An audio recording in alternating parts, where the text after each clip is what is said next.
Vez e voz. Oferecimento Morílio Imóveis, em Santos e Mongaguá. A sua melhor opção no litoral paulista. E Chefs On Gastronomia, Delivery e Buffet. E sua festa ao melhor estilo.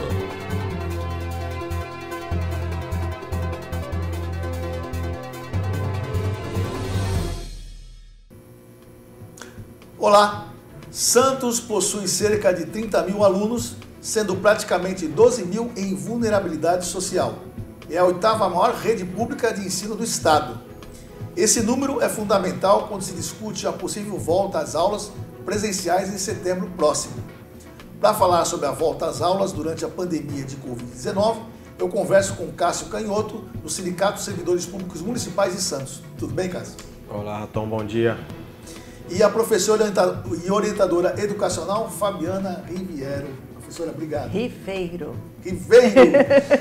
Desculpa, Riveiro. Olá. Tudo bem? Tudo, é um prazer estar aqui. Eu vou começar com uma pergunta aqui para ambos, né? A minha esposa sempre fala, que também é educadora, ela fala que o ano se recupera, né? Mas nesse momento, mas as vidas se perdem. É isso mesmo, professor? É isso mesmo. O ano, na verdade, o ano não está perdido, como muitos têm dito, né? O trabalho tem sido aí incansável dos nossos professores e educadores, e nós, assim, temos a prioridade à vida. E que essa vida das nossas crianças, elas continue pulsando dentro das suas casas, onde são oferecidas as propostas pedagógicas, que a rotina escolar seja mantida dentro dos seus lares, o aprendizado e, em especial, aqui quem eu defendo, que é a educação infantil, esse reinventar desse educador. Ontem mesmo eu estava conversando com colegas que diziam assim, a gente fazia uma contação de história para um bebê que durava 15, 20 minutos e hoje a gente precisa, né, com todo esse aparato, com essa necessidade desse olhar, de preparar isso com esse carinho, com atenção, uma média de 2h30 a 3 horas para produzir uma atividade para um bebê, para uma criança bem pequena. Ou seja, os professores estão acabando trabalhando muito mais em casa. Muito mais, com certeza. E de forma brilhante. Cássio, o prefeito anunciou que 80% dos pais não querem voltar. Parece que você tem números surpreendentes sobre isso, né? Então, essa consulta do prefeito, né? Eu estava ouvindo ela falar a tua primeira pergunta. Sim. É claro que a ausência das aulas presenciais, ela prejudica uma série de conteúdos. Você não consegue trabalhar conteúdos que você só trabalharia presencialmente, né? Mas aí tem o direito à educação e o direito à vida, né? E a gente precisa fazer escolhas quando se fala num índice extremo de mortalidade provocado pela Covid. É uma escolha que o prefeito vai precisar fazer, é uma escolha que os educadores vão precisar fazer, que as comunidades escolares vão precisar fazer. Então é assim, um dos primeiros mandamentos da política é escutar as pessoas, né? Exato. E que bom que o prefeito se dispôs a escutar as pessoas. Mas nesse momento, essa escuta, ela me parece ter um tom muito mais eleitoreiro, né, do que qualquer outra coisa, né? Porque não adianta a gente escutar um senso comum que muitas vezes é desinformado, ou se move pelo medo, ou por uma propaganda ideológica, né? Nós temos hoje uma cidade que não tem as informações necessárias e não se veicula as informações necessárias ou com a intensidade que se deveria veicular. A própria Prefeitura de Santos, ela tem lá o site que fala do coronavírus, que fala dos aspectos da doença, do desenvolvimento da doença na cidade, mas o principal índice, que é o índice de mortalidade, né, porque na política para a infância, a primeira política para a infância, ela é a política de mortalidade. Você precisa que as crianças, elas nasçam e elas continuem vivas. Sim. Então você tem que reduzir a mortalidade infantil. Sim. Então, os dados que a Prefeitura de Santos demonstra é um alto número de UTIs, principalmente privados, né, e públicos, Santos tem. Havia prefeituras que não tinham nem covas para enterrar os seus mortos. Santos tem cemitérios, tem UTIs e tem leitos para internação. O fato é que Santos, desde o início da pandemia até aqui, não conseguiu combater a mortalidade, que é o centro. E vem respeitando ao longo desse tempo, passando de fase vermelha para fase laranja, para fase amarela. Ontem o prefeito deu uma entrevista dizendo que Santos está mais próximo da fase laranja do que da fase verde, né? Eu diria que Santos deveria estar na fase vermelha. Porque essa classificação que vem do governo do estado, ela é extremamente frouxa e permissiva. E vem permitindo na cidade e permitindo com a chancela do prefeito municipal, porque o prefeito não precisaria seguir essa classificação do governador do estado. Ele tem autonomia para, se o Dória abrir as escolas de São Paulo, ele dizer, aqui não. Porque eu tenho uma cidade com uma alta densidade demográfica, com elevadíssimo número de idosos e com índices de mortalidade maiores do que o mundo, do que o Brasil, do que o estado de São Paulo, do que o município de São Paulo. Se você pegar Santos e o índice de mortalidade, ela quase que empata com Cubatão, como as piores da Baixada, e o índice de mortalidade ele é diferente do índice de letalidade. O que é o índice de mortalidade? É o número de mortes por habitante. Quando você compara a cidade de Santos com as outras cidades que têm em torno de 430 mil habitantes, o índice de mortalidade de Santos é elevadíssimo. Não sabia disso, cara. Isso é uma informação... Essa informação ela é fundamental e você, como jornalista, né, não tem acesso a ela porque é muito difícil ter acesso. O último dado publicado na imprensa aberta sobre isso, foi de início de julho, que dizia que Cubatão em primeiro e Santos em segundo, e a mortalidade só vem crescendo. Portanto, para concluir, esses 80% de pais, que bom que 80% de pais, mesmo com toda a propaganda ideológica, com todas as cortinas de fumaça dos protocolos do Dória, né, e da política completamente ineficiente, tanto na educação quanto na saúde do Paulo Alexandre, conseguiram enxergar isso. Ontem nós tivemos uma assembleia dos servidores, dos trabalhadores da educação, que não foram em nenhum momento solicitados ou perguntados. Né? Isso também que eu ia perguntar, né? 100% dos trabalhadores ontem em assembleia definiram que as condições para retornar às aulas presenciais são as de imunização vacinal. Enquanto trabalhadores, crianças e jovens alunos e trabalhadores da educação e seus pais e responsáveis não estiverem imunizados, não é hora de voltar. O que a gente vê na crescente vermelho, laranja, amarelo, é um aumento de contaminações e mortes. A média móvel de Santos ela é elevadíssima em contaminações e mortes. É isso que a gente está vendo. O índice de mortalidade que eu te falei, 14/6, a última atualização no site da Prefeitura de Santos. A gente acompanha a Fundação SEAD. Sim. Cerca de a cada 4 pessoas de 60 anos ou mais que pega Covid em Santos, uma morre. Então, esse assunto não tinha nem que estar sendo discutido, Raton. É um absurdo discutir a reabertura das escolas. O que a gente tinha que estar fazendo é ampliar a quarentena nesse município. Perfeito. Professora, a internet, a gente sabe que eu vejo em outras cidades, Santos não deve ser diferente, muitas crianças, principalmente em vulnerabilidade social, elas têm muita dificuldade de ter acesso à internet para ter essas aulas online, né? Não tem uma internet rápida, os pais às vezes não podem comprar, enfim, a gente sabe da realidade das crianças, né? A senhora sabe muito mais que todo mundo aqui. Mas isso não está atrapalhando um pouco? Como é que está sendo feito isso? Né? Não deveria já o governo fazer aproveitar esse momento para fornecer essa internet rápida, dar um jeito de resolver essa questão? Primeiro eu digo que a gente não estava preparado para isso. Sim. Né? Talvez a importância de estarmos preparados o dia que formos voltar, mas não estávamos preparados para o dia que tivemos que parar. Né? A gente tem aí uma participação até surpreendente. Até ontem eu era chefe da seção de educação infantil e a gente acompanhou isso de perto, porque no início de tudo isso a gente contava com uma dificuldade até maior e por isso algumas medidas foram tomadas para esse tempo. Né? O tempo, eu digo que o tempo pedagógico ele não é mais o tempo pandêmico. Isso tem que ser pensado por toda essa questão de vulnerabilidade. A gente ficou preocupada como que seria ter o acesso à internet, por exemplo, no Caruara, que por si já é muito complicado. Exato. E aí foi surpreendente, porque os pais, a gente tem, sim, períodos que existe menos participação. Né? Falo de novo, a educação infantil ela acaba sendo prejudicada porque os pais acabam valorizando o conteúdo, a lição, e aí priorizam aquela internet que tem para o filho mais velho, vamos dizer assim. Por isso que falo novamente, as escolas estão aí se desdobrando para atender essas famílias. Então a gente tem devolutivas, por exemplo, que chegam na rede social da escola num sábado, 5 horas da tarde. tá? E depois toda essa devolutiva é preparada. A gente tem uma adesão bastante grande. Foi entregue material impresso, desde os berçários até a EJA, também para suprir essa necessidade. E com certeza para o próximo ano uma adequação curricular será necessária, né? Como a gente falou no início, porque temos que preservar a vida. Sim, né? sim. E nem por isso as crianças não estão aprendendo. A gente tem uma líder nossa, que é professora Rita Coelho, que ela é representante do Fórum Mineiro de Educação Infantil, e a gente fez vários estudos com ela, e ela sempre diz isso: as crianças estão vivendo, e é isso que nós temos que preservar.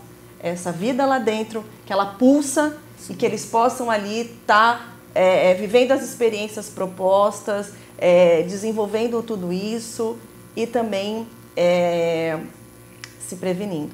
Que esse eu acho que é o nosso também, o outro desafio. O Carlos colocou da questão da pesquisa. Eu, na verdade, junto à minha equipe, fui solicitada para a pesquisa exclusiva da primeiríssima infância, porque nós temos uma preocupação muito grande, inclusive com os protocolos que são exigidos para o atendimento a bebês. A gente tem, por exemplo, aí que crianças menores de 1 ano não poderiam voltar de forma alguma. Sim. A gente tem a situação de crianças menores de 2 anos que não podem usar máscara. Como é que a gente vai lidar com isso?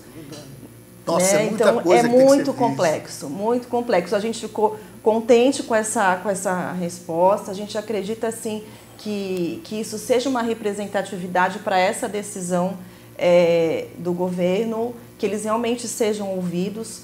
Foram mais de 8.000 famílias que responderam aos questionários da educação, da rede direta, das nossas unidades municipais, e cerca de 2.000 da rede subvencionada. Então, a gente acredita numa representatividade aí das famílias, desse interesse, da preocupação. E ontem eu já recebi a notícia que os professores e funcionários também serão ouvidos numa pesquisa muito próxima a essa, onde as famílias foram consultadas, e a gente espera novamente que isso seja base para uma decisão consciente. Perfeito. Com certeza, Cássio, será. Eu vou te perguntar uma coisa que eu fiz um programa recente, vai para o ar, né? Logo, é sobre prioridades públicas.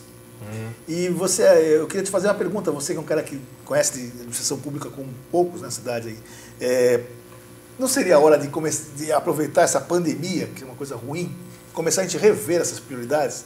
Ou seja, vou ser bem claro com você. Você toma uma delas agora. Pensar menos em obras e mais em pessoas, né? Ou seja, transformar. Por que essas crianças, esses pais, essas famílias não têm uma internet rápida, não têm um equipamento, não se foi pensado... Tudo bem, nunca é tarde nós pensar nisso, né? Sim. Mas na hora de até funcionários públicos, né? Sim. Serem mais bem tratados nessa área, né? Terem equipamentos à altura para poder desenvolver trabalho numa hora em casa, enfim. Como é que você avalia isso? Assim, tem um filósofo italiano, que é o Antonio Gramsci, que ele dizia que as pessoas precisam ser educadas, e ele, inclusive, quem é educador conhece bem, lê filosofia da educação, e o Gramsci está sempre presente. As pessoas têm que ser educadas para governar. Todas as pessoas. Sim. Todas. E as pessoas não conseguem governar se elas não conhecerem a realidade. Bom, isso é o que a gente espera sempre. Né? Ou seja, é a partir da realidade que você pode elaborar um plano de ação, um plano de governo. Se você não conhece a realidade, você não tem o que fazer. Né? Você faz um voo cego. Né? Então, assim, ok, precisamos conhecer a realidade. Será que as pessoas conhecem a realidade? Será que as pessoas conhecem os dados científicos, os indicadores econômicos, de desenvolvimento social, de desenvolvimento humano? Não, as pessoas não conhecem esses índices. Né? E existem, além das pessoas não conhecerem, infelizmente nós temos um sistema público de educação, isso não é só em Santos, isso é em geral, é no país. E aqui em Santos tem uma máxima que o pessoal fala, tem um livro que fala mentiras que parecem verdades, né? Que Santos é uma cidade educadora. Santos definitivamente, desde que eu entrei na Prefeitura de Santos em 2006, Santos é uma cidade educadora, era o slogan já do governo do Papa e agora permanece. Santos definitivamente não é uma cidade educadora e está muito longe de ser uma cidade educadora. Ontem, em assembleia com os trabalhadores da educação, a gente reativou um movimento, inclusive que Fabiana participou em 2011, que é o Santos Merece Outra Educação. Tem um site, a fanpage e tudo mais, é importante que as pessoas saibam. E lançamos um manifesto, agora segunda-feira vamos entregar no Paço Municipal à tarde, é importante que a imprensa cubra. Sim. Sobre o estado de coisas da pandemia e contra o retorno das aulas presenciais nesse momento. E esse movimento ele é muito mais amplo. Ele busca pegar todas as questões da educação, seja do imediato, do chão da escola, sim, e da categoria, isso é importante, e as questões gerais. Você citou um exemplo clássico, né? Poxa, as crianças não têm acesso às tecnologias da informação. Uma cidade educadora, as crianças necessariamente, todo aluno de uma cidade educadora precisa ter acesso às tecnologias da informação. Nós estamos em 2020. Exatamente. Né? Como é que nós queremos reindustrializar o Brasil, que é um país que vem se desindustrializando, se transformando cada vez mais num exportador de commodities? Ou seja, estamos voltando ao que nós éramos no início do século retrasado. Passado, aliás, porque o retrasado a gente nem isso era. E nós queremos industrializar o Brasil, queremos desenvolver tecnologia de ponta, nós queremos um aluno e um cidadão crítico e consciente da sua realidade. Como é que eu faço isso se eu não dou acesso às tecnologias da informação? Se ele não tem internet em casa, né? Então, isso é o esforço do poder público, mas é de um poder público que coloca o homem e as pessoas no centro. E hoje, o que motiva as decisões do poder público não é a felicidade humana, não é o desenvolvimento humano. O que motiva, infelizmente, o prefeito de Santos e outros prefeitos que estão aí, o governador, são os interesses da classe patronal, dos empresários, dos grandes empresários, dos banqueiros, né? Por que Santos se acostumou com o novo normal, que é a mortalidade de 3 a 4 pessoas por dia? Isso não acontecia antes da pandemia, né? Ou seja, o poder público faz com que os cidadãos desinformados se acostumem com o novo normal. Ontem nós tivemos registrados 5 mortes em Santos. Anteontem, 14 mortes em Santos. Em 2 dias, 19 registros de morte em Santos. Meu Deus do céu. Em 2 dias, né? Nós estamos com 522 mortos em Santos. Uma taxa elevadíssima de mortalidade, se comparável a todas as cidades do mundo que têm o mesmo número de habitantes que a gente. E o que o prefeito está fazendo para conter a mortalidade numa cidade? Nós deveríamos ter 3, 4 vezes mais preocupação com a mortalidade numa cidade densa, né? A densidade demográfica de 39 km², com 430 mil habitantes. Poucos de nós moram na área continental, né? E nós temos um alto índice de mortalidade de idosos. Fundação SEAD, a gente abre agora. Das pessoas com mais de 90 anos contaminadas, 44% morreu em Santos, né? Das pessoas de 60 a 90 anos, a cada 4, uma morre. Nós estamos matando os nossos pais, os nossos avós, os nossos bisavós. É isso que a cidade está fazendo. Nós estamos deixando essas gerações que nos ensinaram tanto morrer. E aí a gente volta a falar em educação. Quem que mais ensina a gente? Fabiana sabe disso. São os mais velhos. Nós dependemos das gerações anteriores para os processos de aprendizagem, tanto na escola quanto em casa. Nós estamos matando uma geração, né? E a cidade vivendo o novo normal, como se isso fosse natural. Isso não é natural, isso é histórico. E é de uma sociedade em que o lucro está acima da vida. Se preocupando em se posso ir à praia ou não. Não é? Não é uma coisa engraçada isso? E a gente estava até conversando, né, Cássio? Assim, isso é uma questão que, eu digo, não é nem que Santos mereça, eu acho que o Brasil merece uma educação diferente. Sim, com certeza. Com certeza. Né? O Brasil merece, a gente vê a cada dia o desmantelar de tudo isso, o quanto é difícil gerenciar, às vezes, nos pequenos territórios. A gente vê essa história aí que vão agora taxar os livros, né? Com essa política, mas o que a gente vinha comentando, eu comentei com o Cássio, é assim, aonde aí extrapola até a educação formal, vamos dizer assim, mas a educação de uma sociedade. A mesma família que se preocupa com a volta às aulas, né? Que conversa isso, independente de conhecimento científico ou não, se vai pelo senso comum ou não, mas ela coloca em risco, por exemplo, essa criança, e não estamos falando de vulnerabilidade só, né? Porque você vê, por exemplo, o número de crianças passeando com as famílias no shopping. Exato. os pais de máscaras, as crianças... Eu já vi muito isso, já vi muito. Né? Porque a criança, num processo de educação, ela não é conscientizada pela sua família de que aquilo ali ela precisa, por conta de tudo isso. Por mais que a escola faça esse trabalho de conscientização e manda vídeo, e fala das medidas de segurança, do álcool gel, da máscara, de tudo isso, se a família não tiver, né, esse processo de educação para o que estamos vivendo hoje, o quanto isso fica mais difícil, o quanto isso fica banal. E aí, assim, como é que a gente vai repreender isso? Esses pais vão ser chamados a atenção como? Eu presenciei, por exemplo, eu falei, essas coisas acontecem assim na minha frente. Uma criança que a família foi impedida de entrar numa determinada loja porque a criança estava sem máscara. Era a mãe, o pai e 3 filhos. O que era menorzinho... Sem máscara. Sem a máscara. E o funcionário tinha essa orientação de que não poderia entrar sem máscara. Ele agiu com aquilo as instruções que ele recebeu. A criança começou a fazer um escândalo. Quer dizer, deu a entender o quê? Que a criança rejeita aquela máscara porque a gente, né, que se para o adulto é difícil, imagina para uma criança, mas que não houve esse trabalho dessa conscientização família. Se há essa dificuldade, tem que ter uma outra dinâmica aí. Né? Como a gente falou no início, não é um processo de férias, as crianças estão sim numa aprendizagem diferenciada, com as dificuldades, mas eles estão. Então, a necessidade de se manter uma rotina com esse adulto de referência que está lá, para olhar para essa criança.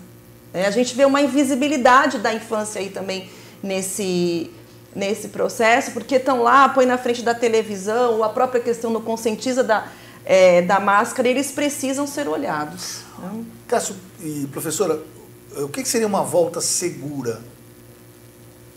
A volta segura... Primeiro fazer uma testagem sistemática, quando chegar a vacina, enfim, tudo isso, seria isso? Você tocou no ponto central, né? Ontem, na Assembleia dos Trabalhadores, nós chegamos a essa conclusão e esse manifesto, ele termina dizendo isso, né? Que é o retorno só com vacina. Sim. Ou seja, nós temos uma pandemia que não tem cura, não tem remédio, portanto, as pessoas que se contagiam, principalmente aqueles com 60 anos a mais, inclusive as crianças. Nós tivemos morte de criança com menos de 9 anos em Santos. Sim. De criança, aliás. Né? Todo mundo com menos de 9 anos é criança. De 0 a 19 anos, 7,6% dos contágios das pessoas que já foram contaminadas. Ou seja, o coronavírus, ele atinge, sim, as pessoas de 0 a 19 anos. E esses dados, eles são da Fundação SEAD, eles são aqueles dados em que foi identificado o coronavírus. Existem vários assintomáticos de 0 a 19 anos que não foram sequer identificados. Né? E tem registro de morte de criança em Santos. Você imagina, colocar as crianças agora para dentro da escola, você vai aumentar a transmissibilidade, o contágio, e você tem um risco de morte iminente das crianças. E aí você diz, a criança ela pode estar hospedando o vírus, ela pode levar, né? E ela vai levar para casa e vai contaminar suas famílias, e vai contaminar seus pais, e assim vai. Né? Então, nós não temos nenhuma segurança em nenhum parâmetro que tem sido estabelecido dos tais protocolos. Poxa, até 2 anos não pode voltar, mas fulano pode. Tá. Não há como ter segurança. A gente conversou com vários especialistas em educação e em saúde. Não existe segurança. Não tem que ter segurança máxima nesse momento. Não tem que ter risco calculado. Está nos nossos documentos, inclusive, isso do sindicato. Não é hora de ter risco calculado, é hora de ter segurança máxima. E, centralmente, a cidade de Santos precisa combater a mortalidade. A política pública contra uma pandemia, contra uma epidemia, ela tem que combater as mortes dessa epidemia. Sim. A política em Santos de combate à dengue, ela é tão efetiva quanto a redução da mortalidade por dengue. Contra o Covid, é tão efetiva quanto a redução da mortalidade por Covid. Esse é o indicador principal.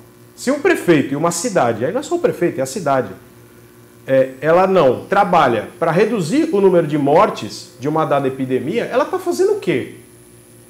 Ela está banalizando as mortes, ela está se acostumando com as mortes. Né? E mais, ela está sendo conivente com as mortes.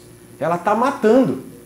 Então, cada ação que a gente faça que não seja para reduzir o número de mortalidade, fala assim, essa ação vai ter um potencial de redução da mortalidade. Então nós vamos fazer. essa ação tem um potencial de aumento da mortalidade. Então não vamos fazer. Entendi. É simples. Então assim, se você reabrir, você vai matar mais gente, contaminar mais gente. Então não reabre, meu camarada. E pelo contrário, prefeito e cidade, nós temos a obrigação de reduzir a mortalidade. Quais são os próximos passos para ampliar a quarentena? Porque é isso que tinha que ser discutido em Santos. O prefeito falou isso ontem, né? Que nós estamos mais perto do laranja, de voltar para o laranja do que chegar no verde. Sim. Na entrevista para a TV Santa Cecília. Sim. O prefeito já podia ter colocado a cidade no laranja, ele não precisa esperar o Dória. Exato. O prefeito podia ter colocado a cidade no vermelho, ele não precisa esperar o Dória. Mas tem pressão de alguns patrões aqui na cidade, e não é dos trabalhadores, dos patrões, de manter o comércio aberto e do novo normal, de banalizar as vidas, infelizmente, em troca do lucro. É hora da gente, para concluir, o 1 trilhão e 200 milhões que o Bolsonaro colocou na conta dos banqueiros no Brasil, tinha que ir diretamente para a conta dos trabalhadores em quarentena, inclusive das pequenas empresas. Sim. São 716 mil pequenas e médias empresas que fecharam no Brasil, já na pandemia. 716 mil. Nossa, Onde estão os donos dessas empresas que não estão cobrando uma indenização do governo federal? Porque é isso que eles deviam fazer. Não era cobrar dos prefeitos para colocar o filho dele e a mãe dele em risco. Esse povo que fazia a carreata da morte, ele estava colocando o filho dele e a mãe dele em risco. E ele próprio. E ele tinha que cobrar de um governo federal riquíssimo. O Brasil tem 4 trilhões no Banco Central. Poderia bancar para os pequenos empresários e para a classe trabalhadora 3 anos de quarentena. Atitude de no governo. mínimo. Atitude de governo. Eu acho que vale dizer também, não só a questão da mortalidade, mas quando a pandemia chega ao Brasil, começam a aparecer algumas características da doença diferentes nas crianças, que não apareceram na Europa, né, até por conta da faixa etária que se tem nesses lugares, né?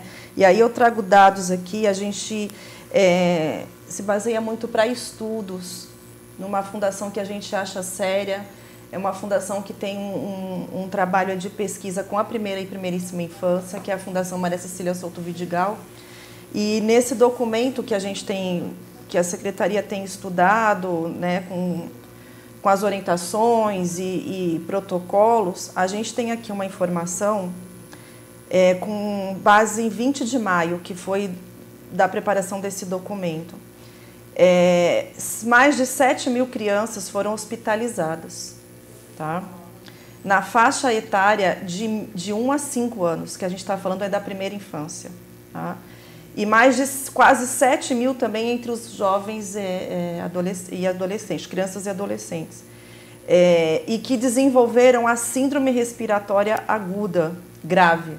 Quer dizer, não é só além da mortalidade, mas são as sequelas que essa doença pode deixar na marca da infância, aí, né? E sem dados de pesquisa, porque também chega com a pandemia como uma novidade, porque os países onde a pandemia chegou primeiro não apareceram, né? Eles começaram a descobrir alguma coisa muito próxima à síndrome de Kawasaki, e aí foram descobrir que, na verdade, era essa síndrome respiratória aguda grave, tá? Que com a pandemia aumentou em 10 vezes esse diagnóstico a nível de Brasil. Impressionante. Eu vou perguntar uma coisa muito simples, eu quero que você responda muito rápido, está quase no final do programa. A partir dessa pandemia, vai precisar mudar prédios das escolas, né? Pode acontecer outras pandemias, né? Mudar prédios, estrutura, serem mais arejados, proporcionar mais distanciamento, enfim. E se funcionários e professores estão que ser treinados também para uma possibilidade de uma outra situação dessa, estarem mais preparados, como nós falamos, né? Não pegar ninguém de surpresa, é isso? Sim. Tem que fazer isso, agora tem que ver como fazer isso. Exato, né? São algumas coisas que são importantes, né? Para tornar Santos uma cidade educadora e para a gente estar mais preparado. Nós precisamos reduzir o número de alunos por turma. Isso. Isso é fundamental, porque aí você já teria um maior espaçamento e um maior espaço físico para as crianças. E nós precisamos, e não é só de Santos, não. Né? Sim. Santos tem escolas novíssimas agora, como essa escola que o prefeito nomeou com o nome do pai dele, que já tem problemas estruturais. Ela já foi fundada com problema. Por quê? E não é só essa, não. Eu estou citando só um exemplo, tem outras, né? Que passa um ano já está chovendo dentro, está tudo inundado. Tem umas 3 ou 4 escolas aí nessa situação. E a inundação é um problema hidráulico e tal, né? O problema do telhado, o pessoal faz telhado que parece piscina e não com telha. E aí é obra mal feita. Agora, o planejamento da construção de uma escola, para mim isso é fundamental, é o que está no centro, precisa ser feito por pedagogos. Pois é. É parte do projeto político-pedagógico de uma escola a estrutura física, o espaço. Os pedagogos não são sequer chamados para discutir a construção das escolas. Fica na mão, na mesa do prefeito e na mesa de um arquiteto de confiança dele ou da empresa amiga de confiança que vai fazer a obra. Né? Ou seja, são negociatas que constroem escolas no nosso município e na maioria do Brasil. Isso tem que mudar. Você tem que chamar os educadores que são daquela comunidade escolar e os pais, e eles têm que montar um projeto. Eles têm que montar um projeto. O prefeito tem que executar o projeto. Quem tem que montar o projeto de escolarização é a comunidade escolar. Isso não vem sendo feito. Professora? Posso discordar um pouquinho? Lógico. Isso é importante. Posso discordar um pouquinho? Lógico, deve. Na verdade, Cássio, de repente não tem uma representatividade, mas as escolas de educação infantil que têm sido aí construídas, a questão estrutural, tal, isso eu não vou entrar no mérito, mas nós somos perguntados sim. Tá? As intervenções que são feitas, os projetos, agora mesmo a Noel Gomes Ferreira, ela vai ganhar um novo espaço, a equipe da seção de educação infantil já chamou a escola para estar lá, porque a escola ela tem uma proposta toda ligada à questão do meio ambiente, ela está cravada na Mata Atlântica, então a escola vai lá, né, a equipe gestora vai até lá, junto com a equipe da seção de educação infantil, para se pensar os espaços, né, os espaços de intervenção. A gente tem muita dificuldade na questão dos prédios para colocar essas crianças, né? É tudo muito vertical e você tem aí crianças muito pequenas para esse espaço. Então, a gente também foi desafiar os engenheiros aí para pensar em um meio para que essas crianças tenham uma acessibilidade menor. A questão da acessibilidade por conta da inclusão também tem que ser pensada. Então, olha, não dá para ser escada. A gente tem dificuldade de ter uma escola térrea. Então, qual seria Então, assim, nós somos perguntados, a nossa necessidade é essa. Eu preciso que, por exemplo, tenham acesso de carrinho de bebê para essa família conseguir, pelo menos até o primeiro andar, levar esse bebê, porque ele ainda não anda. Tá? Perfeito.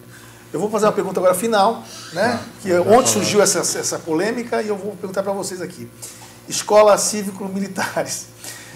Ontem o tenente Coimbra postou, né, que é deputado, postou na página dele, que está tentando fazer reuniões em Brasília para tentar implantar isso aqui em Santos, região, e a Rosana Vale, que seria um partido completamente diferente do dele, sim, com a mesma ideia e conversando com escola civil. Vocês não acham que primeiro precisa arrumar educação para depois colocar essa escola cívico-militar em alguma, quem quer, né, na verdade, não estou dizendo que é errado ou certo, mas, no primeiro, o que não está precisando militarizar os alunos, mas educá-los de forma diferente, ou melhorar a educação, é isso, gente? Por favor, professor. Bem, eu sou absolutamente contra. Mesmo no dia que a gente chegar, está tudo organizado, tudo certinho, sim, quem faz educação é professor, é pedagogo, cada um tem o seu lugar. Eu sou absolutamente contra. Perfeito. Cássio? Não, é exatamente isso. Nós não precisamos da militarização do ensino. Nós precisamos da humanização do ensino. E nós precisamos que o ensino ele seja desenvolvido a partir da ciência e do diálogo com as comunidades escolares. Né? A divergência que ela teve é porque ela participou do governo até ontem, agora vai se aventurar na candidatura a vereadora pelo PSDB, infelizmente, que é um partido que tem privatizado a cidade. Acho que é um equívoco que ela está cometendo na vida profissional dela, mas respeito. E as consultas que têm sido feitas por esse governo, elas têm sido feitas não como deveriam. Né? É isso que é a visão que a gente tem. A comunidade escolar ela tem que construir o projeto inteiro, ela não tem que ser consultada sobre aspectos. Ela tem que construir o projeto. Sim. E aí sim, a partir do projeto construído, o governo, que é o executivo, tem que desenvolver. Então eu entendo o que ela disse, o governo, ele por vezes consulta em alguns aspectos, vários erros têm acontecido, A gente podia, inclusive, ir junto aqui, você agora saiu do governo, a gente podia visitar a escola do pai do Paulo, do nome do pai do Paulo Alexandre. Essa semana eu iria junto contigo para te mostrar, a gente fotografaria e traria para o Raton aqui, os erros de projeto. E a gente pode fazer isso. E precisa ser mais debatido, né? São as comunidades que têm que debater. Esse projeto da militarização, que a Fabiana corretamente é contra, e eu concordo que ela seja, e eu também sou, ele está vindo de cima para baixo. Ele não emana da comunidade escolar. É isso que eu ia perguntar.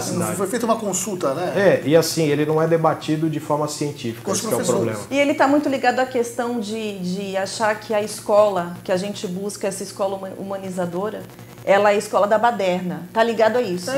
Né? Que assim, a escola militar, ela vem para resolver o problema da indisciplina. Isso, exato. E não tem nada a ver uma coisa com a outra. Porque você pode ter uma escola humana, uma escola construída, pensada pela comunidade escolar, com tudo isso, e ela ter a disciplina. Agora, põe-se em questão que disciplina que vai se exigir. Né? Do aluno que não pode falar, da possibilidade de escolhas, de construção, de grêmios aí ativos, de jovens que vão ter divergências nessas opiniões para você poder construir esse cidadão que possa saber debater, conversar, aceitar as críticas. Para mim está muito ligado a isso. Né? Esse senso comum vai ser levado, olha, a escola, né? A gente vê quando colocam uma escola e a outra. Olha, a escola militar é assim, todo mundo bonitinho, organizadinho, a fila... A gente não anda em fila, a gente caminha lado a lado, porque caminhamos juntos, né? Não tem necessidade de fila para dizer que é uma disciplina. E aí põe essas imagens, cria-se esse estereótipo de que a escola militar vem para resolver o problema da indisciplina da escola, seja pública ou até particular, né? Porque a indisciplina é discutida em todos os âmbitos. Bom, acreditaram-se em uma madeira de piroca e kit gay, né? Então, a partir desse momento, a partir disso... Né, que eu falei, é tão óbvio que na época eu falei assim, não é possível que durante isso existia nas escolas e os pais nunca viram, nenhum professor falou, sabe, e acreditaram nisso, né? Então assim, eu já perdi a esperança. Bom, obrigado Cássio, obrigado Fabiana, tá? pela participação de vocês, foi muito legal esse papo, foi importante, né? Mostrou coisas que eu nem imaginava que estavam acontecendo, isso é legal, isso me surpreendeu. Eu termino o programa com a seguinte frase: ainda que desejem bons professores para seus filhos, poucos pais desejam que seus filhos sejam professores. Isso nos mostra o reconhecimento que o trabalho de educar é duro, difícil e necessário. A frase de Paulo Freire. O Vez e Voz fica por aqui. Curta, compartilha, www.diariodolitoral.com.br, pelo Facebook, Instagram e redes sociais. Mande sugestão de pauta e entrevistado pelo 991467060. Até a próxima sexta. Tchau.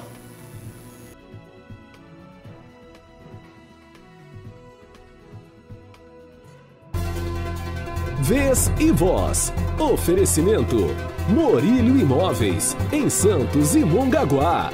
A sua melhor opção no litoral paulista. E Chefs On Gastronomia. Delivery e buffet. E sua festa ao melhor estilo.